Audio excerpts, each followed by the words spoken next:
NDA में मुल्क में तूफ़ानी बरसातन जो अलर्ट जारी करे छॾियो आहे। मौसमियात खाते मूजिब 24 खां 31 मार्च ताईं बलूचिस्तान जे ॾखण ओलह इलाइक़नि में दाख़िल थींदड़ निसाम अक्सर हिस्सनि खे मुतासिर कंदो।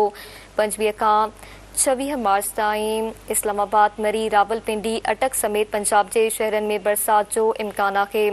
कराची, ठठो, बदीन, हैदराबाद, सखर, दादू, कशमोर, जैकबाबाद ऐं लाड़काणो में 25 खां 29 मार्च ताईं बरसात ऐं हवाउनि जो इम्कान आहे।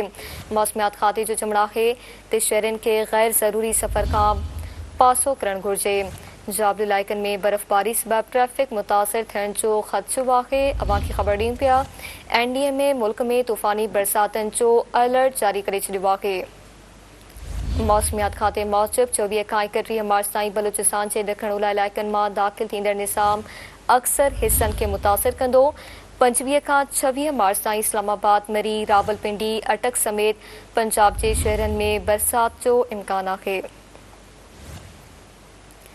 कराची, ठठो, बदीन, हैदराबाद, सखर, दादू, कशमोर, जैकबाबाद ऐं लाड़काणो में 25 खां 29 मार्च ताईं बरसात ऐं हवाउनि जो इम्कान आहे।